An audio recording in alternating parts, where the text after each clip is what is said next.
ኢየሱስ ክርስቶስ ከሙታን በመነሳቱ ለሕያው ተስፋ ለማይጠፋ እድፈትም ለሌለበት ለማያልፍም ርስት እንደ ምሕረቱ ብዛት ሁለተኛ የወለደን የጌታችን ኢየሱስ ክርስቶስ አምላክና አባት ይባረክ። ይህም ተስፋ በእምነት በእግዚአብሔር ለተጠበቃችሁ ለእናንተ በሰማይ ቀርቶላችኋል። እስቲ አሜን በሉ። ቅዱሳን በሙሉ አሜን ይሉና ከዛ በኋላ ደግሞ ምን ትዝ ይላችኋል መሰላችሁ? የሚያልፉበት መከራ አሜን ግን ደጅ ስትወጣ ይጠብቃል። እዚህ ልል ብለህ አሁን የምታልፉበት ልዩ ልዩ መከራ ሊገለጥ ካለው ክብር ጋር ሲነጻጸር ምንም እንዳይደል እንቆጥረዋለን። እንደውም ይሄ መከራ ወርቅ በእሳት ተፈትኖ እንደሚያልፍ እንዲሁ እናንተን እየፈተነ ፒዩሪፋይ እያደረጋችሁ ነው ይልና እሺ ከዛ ሲሉ ኢየሱስ ክርስቶስ ሲገለጥ ለምስጋናና ለክብር ይሆናቸዋል። በቃ መከራ የለም አይደለም የሚለው ጸንተ ጨርስ ነው። እስከ መቼ? እስኪመጣ ይገለጣል። ጮክ ብሉና ተጠርቻለሁ በሉ እስቲ። አዎ ይላል። ከጨለማ ወደ አስደናቂ ብርሃኑ የጠራችሁን አዎ የእርሱን በጎነት የእግዚአብሔርን በጎነት እንድትነግሩ እንድትሰብኩ እንድታውጁ እንድታወሩ ብሎ ምንድነው የሚለው?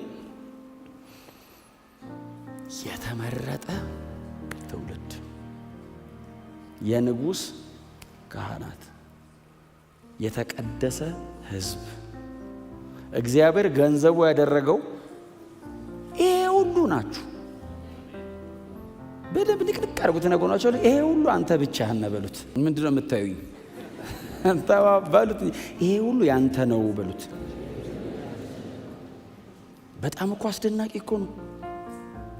የተመረጠ ነው ይሄ ትውልድ እግዚአብሔር የመረጠው የተመረጠ። ይሄንን ነው ቃል ባይዘው ይሄንን ነው ቃል ቁጥር 9ን ሙሉ በሙሉ እግዚአብሔር ለእስራኤል ብሎት ያውቃል። ሙሉ በሙሉ የእስራኤል ነበር ባይዘው። እዛ ዘጸአትና ዘዳግም ላይ በኋላ ሰጣቸዋለሁ ክፍሉን። ሙሉ በሙሉ ቃሉ የነሱ ነው። እግዚአብሔር መጥቶ እስራኤል እንደዚህ አለ፣ በምድር ላይ ላለ ሕዝብ ሁሉ ፈጣሪ እኔ ብሆንም አንተ ግን የተመረጥክ ትውልድ ነህ፣ ለእኔ የተለየ የርስቴ ካህን ነህ፣ ቅዱስ ሕዝብ ነህ ብሎ እግዚአብሔር ቃል በቃል በባሪያው በሙሴ በኩል እስራኤላውያን ብሏቸዋል። እስራኤል በምድር ላይ ካለ ሕዝብ መካከል እግዚአብሔር የተመረጠ ትውልድ፣ የንጉሥ ካህን፣ ቅዱስ ሕዝብ፣ ለርስት የተለየ ወገን ብሏታል እስራኤልን። ይሄንን ቃል ጴጥሮስ ሴንቴንሱ ላይ አረፍተ ነገሩ ላይ አንድ ነገር ሳይቀንስ በክርስቶስ ኢየሱስ ላመንን ለኛ አርጎታል። ሙሉ በሙሉ ወርሰናል። ክብር ለእግዚአብሔር ይሁን። አዋጅ ነጋሪዎች ነን። የእግዚአብሔርን በጎነት ሰባኪዎች ነን። እግዚአብሔር በልጁ በክርስቶስ ኢየሱስ በኩል ያደረገልንን ነገር ያለማባራት የምናወራ ሰዎች ነን። አውራ አንባልም። የተደረገልኝ ነገር ራሱ እንደወራ ያስብለኛል። ሰው አንድ ደህና ነገር ካገኘ እጁ ላይ ጥሩ ነገር ከያዘ ሰው እንድታዩለት የሚያደርገው ነገር ብዛት። ጥሩ ነገር እጁ ላይ ከያዘ ሰበብ ፈልጎ ያሳያል። አይተህ እንዳላየ ከሆንክበት ደግሞ ያሳያል። ሌላ ቀንም የመወያያ ርዕስ ያደርገዋል። ለምን? ይዟላ ጥሩ ነገር። ምናልባት አንተ ያንን ለማግኘት ብዙ ዋጋ ልትከፍል ትችላለህ። እሱ በቀላሉ አግኝቶታል።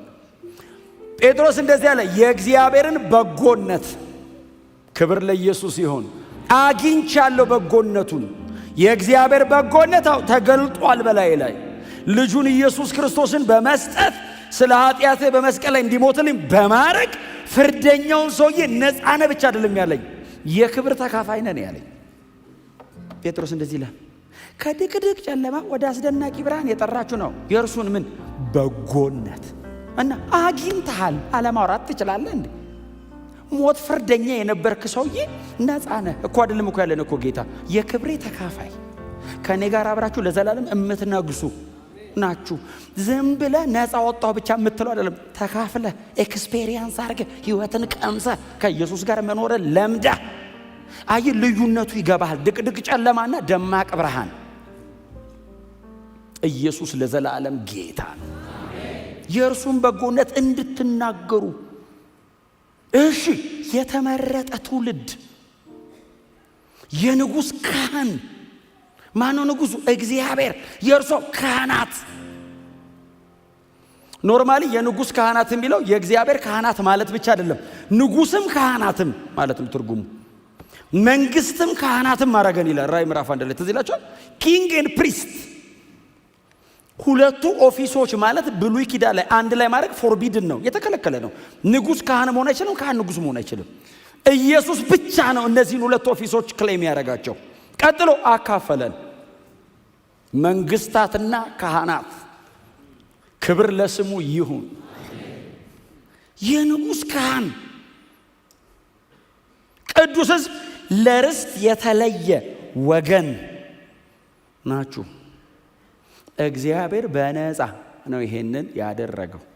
የተመረጠ ነው ይሄ ጉባኤ። ዝም አትበሏ፣ አውሯ። እየወጣችሁ ላገኛችሁት ሰው በሙሉ ይሄን በጎነት አውሩ እና ወደ ኢየሱስ።